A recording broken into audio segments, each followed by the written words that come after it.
didn't hate it. Didn't necessarily love it either. But I didn't hate it like I was afraid that I would. So I just got out of the theater. Not really just got out of the theater. I got out of the theater like a little over an hour ago. Spent some time speaking with a friend of mine with whom I've saw the Odyssey with. And we kind of both, and I invited her along because I really didn't want to see this movie alone per se. But she's pretty good company to watch a movie, and really is a pretty solid gauge as to like what the average moviegoer would be. Just to sort, not necessarily temper my expectations or temper my sort of review or anything like that. Just more so just to have a gauge as to whether or not like, am I the only one here? And we both kind of came to the same conclusion. And the movie wasn't bad. It had some flaws, and the flaws are much of the same as what a lot of people pointed out. Not quite jarring, not quite distracting, but I did notice them about this movie. And it's my opinion, really holds the Odyssey back from being an all-time classic that people seem to be thinking that it is, or hope that it is. So the Odyssey, of course, is Christopher Nolan's take on the famous Greek epic poem by Homer about Odysseus' return from the Battle of Troy to Ithaca, Greece. And pretty much, this story has been told several times, famously in a sort of southern style with "O Brother, Where Art Thou?" By the Coen brothers. Me, personally, my knowledge of it is mostly from the Simpsons episode of the Odyssey. Excuse me, I'm just kind of parched. Anyways, I didn't hate it. Pacing was okay. There were some moments in the movie where you really do felt the Nolanisms of like the back and forth dialogue cutting and stuff, and kind of breadcrumby type sprinklings of the story elements and stuff throughout the movie with a lot of time jumps and stuff. But my biggest gripe about this movie is the fact that the casting decisions, dialogue style, delivery and writing, overall visual look, and production value of the movie just kind of kept it from being a new standard setting for interpretations of like a historical epic like this. Distracting, but not jarring and like immersion breaking. I was able to get invested in the movie enough, but I think I would have gotten invested a lot more if it had a much more conventional approach to this adaptation of it. I'm talking about actual, full Greek passing casting, more historically authentic, look and feel of the locations, of the set design and all that. Scale. This movie's missing a lot of scale that I would have liked to have seen out of the Odyssey. And it's your overall look and feel. But it plays out as good as a Nolan movie, but I think it's just better than Tenet, but nowhere near as good as much as I liked, like Oppenheimer, or some of his other stuff. It's above Tenet, just below, I think, Dunkirk. And that's the thing. Dunkirk, I think Nolan swung for the fences a little bit more with the storytelling in Dunkirk in terms of just the authenticity of the look and feel and the in-camera's perspective of the scale of, say,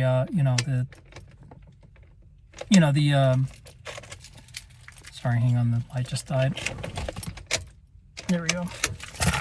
Of, the scale of the Battle of Dunkirk, or the evacuation of Dunkirk with all the soldiers, stacked up deep on the beach, taking cover from the bombing runs of the German Luftwaffe and all that stuff. And I didn't feel that same sense of scale in this movie that I saw in Dunkirk, which I was surprised that Nolan didn't do. He didn't do any further deep extras. I know he likes to avoid using CGI, but like he could have done big pictures or forced perspective stuff with like cardboard cutouts or deep placed extras, or like not cardboard, but like wood cutouts, outlines of ships moored on the beaches and stuff to give it a little bit more extra depth. You know what I mean?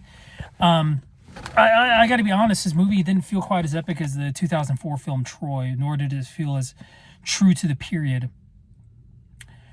But this plays more like a Lin-Manuel Miranda take on like Hamilton, with this sort of modernization, modernizing of something like with Hamilton, or what Baz Luhrmann did with like Romeo and Juliet in the 90s. You know what I mean? It was like a modernization look of like Shakespeare.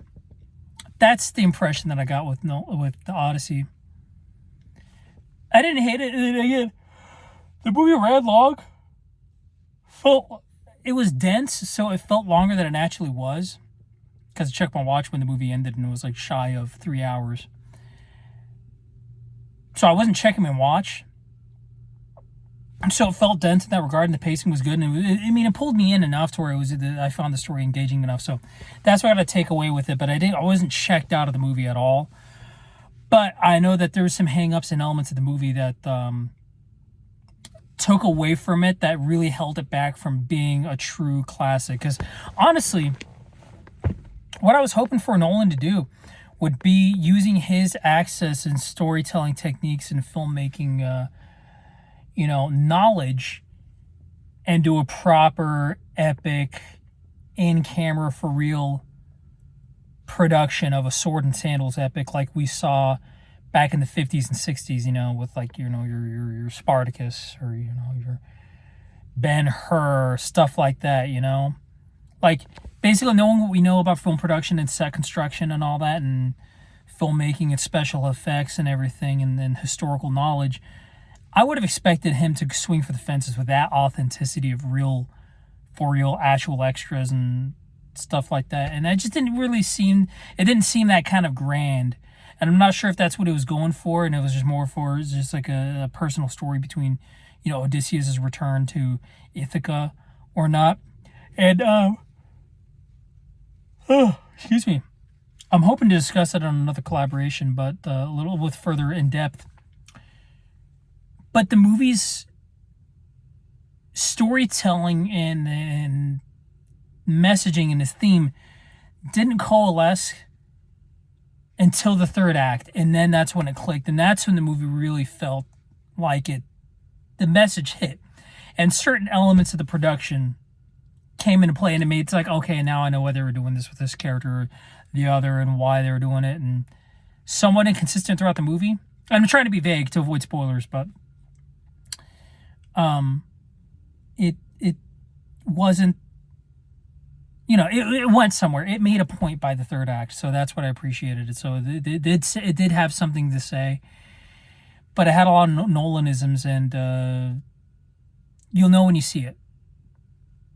I'm trying to be vague as possible.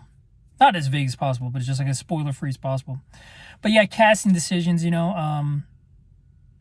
Elliot Page still felt way out of place in the movie. It should have. They missed a really golden opportunity to restructure the character to make it to where it's like a Brad Pitt cameos as Old Man Achilles. That would have been cool. Helena Troy, I was able to overlook it, but again, it's just that why do that? Why not just go conventional like what they did with Diane Kruger and Troy? You know what I mean? Like it. Why, it's just certain this filmmaking, casting and writing and filmmaking decisions where it's just like, why try to do that when that does nothing but potentially take away from the movie and not add to it? You know what I mean? Dialogue, a little too modern. It didn't give itself this grandiose theatrical element that we know and expect from previous movies that's depicted this sort of era, like you would have seen from, let's say, Troy, hell, even 300 or Gladiator, you know what I mean? You didn't, it's just, I don't know. It wasn't bad. I didn't hate it. but I didn't love it as much as I hoped. And there was a lot of decisions that they made that kept it from becoming just an all-time classic that it should have been, that it could have been. That's it. I know I'm just talking in circles. I think if I speak with, if I get another video out, or if I show up in another thing like I hope I do later on, I'll be able to vocalize my points a little bit more succinctly with spoiler-specific stuff, and I'll touch on that again when I come back to this channel. But yeah, this review is a lot shorter than I was expecting, but honestly, because I'm sweating my ass off here in this car because it's muggy as shit right now. It just rained, so it's I'm ready to go home. But yeah, there's my quick review of the Odyssey. Didn't hate it, but didn't love it as much as I had hoped. You know, it is what it is. It just again, the controversies or whatever was on the topic of discussion out there in the ether about casting decisions, writing decisions, and all that stuff. Those were problems in the indeed of the movie, but it didn't take away from the movie too much. But problems that didn't need to be there. That had he stayed the course and done a more of a conventional way of telling this story, this would have been an all-time great. So there it is. There's my quick review of the Odyssey. If you can stomach that, if you really do like Nolan, you're probably going to enjoy this. If you're sort of iffy on this, you can wait on it. I mean, honestly, I just saw the movie in a regular screening in laser because all the Dolby and fake IMAX and actual IMAX was all booked up. And honestly, I really don't feel the need to have to go see it again in that format. I can just see it again in a regular screening or just catch it on TV.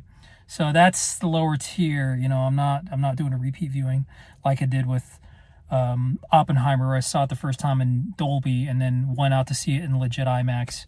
You know, so it's not like that. I'm going to be in a rush to see it again anytime soon, if at all. But I didn't hate it either. But in terms of compared to other Christopher Nolan movies, it's not as good as it could have been, should have been. So there it is. Anyways, I'll see you guys on the next one. It's probably going to be Spider-Man or something else.